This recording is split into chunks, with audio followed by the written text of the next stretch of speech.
ఎంసెట్ స్ట్రెస్సా? టెస్టానిక్.ai ని ట్రై చేయండి. Free mock test, custom test, AI insights మరియు పర్ఫార్మెన్స్ ట్రాకింగ్ కూడా. Register now.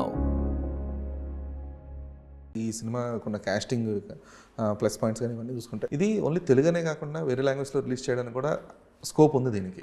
దట్టు ఇప్పుడు సహాయాలు కానీ పెట్టినందుకు కానీ లేదంటే విజయశాంతి కానీ అదర్ లాంగ్వేజ్ ఎందుకని ట్రై చేయట్లేదు? ఈ Telugu cinema sir proper other language అనేది సెకండరీ సార్. ఇప్పుడు ఫస్ట్ మనం చాలా సినిమాలు ఇక్కడ ఆడిన తర్వాత అక్కడికి వెళ్తాయి. అదే అంటే ఇప్పుడు ఏమైపోతుంది అంటే until unless it has a homogeneous hit. అంటే ఇప్పుడు కాంతారా సినిమా కానీ చావా కానీ ఇలాంటి సినిమాలు అక్కడ రిలీజ్ అయిన 2 weeks తర్వాత వచ్చి ఇక్కడ ఆడినాయి అంటే వాటికి ఉన్న హిస్టారికల్ కనెక్ట్ వల్ల, రీజనల్ కనెక్టివిటీ వల్ల. ఇది ఒక ప్రాపర్ కమర్షియల్ మార్కెట్ టెంప్లెట్ కదా. అంటే ఇప్పుడు అలా అని చెప్పేసి వేరే లాంగ్వేజ్లో కూడా ఆ టైంకి పెద్ద పెద్ద భారీ సినిమాలు రిలీజ్ లేని లేవు. సో అది ఆప్షన్ కన్సిడర్ చేయకపోవడానికి రీజన్ ఏంటి? రీజన్ లేదండి, ప్రాపర్ తెలుగు సినిమా అనే చేద్దాం అనుకున్నాం, తెలుగు సినిమాలాగే చూసుకున్నాం. ఇప్పుడు పాన్ ఇండియా అంటే దానికి కొన్ని బౌండరీస్.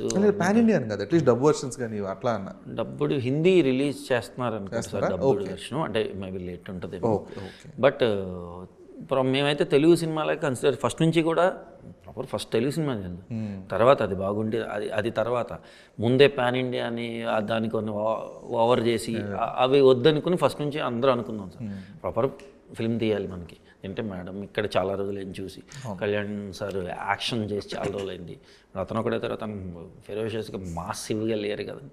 అవి మనం ఫస్ట్ మనకి మనం చేసుకోవాలి కదా, ఆ దాంట్లోనే చేసాం.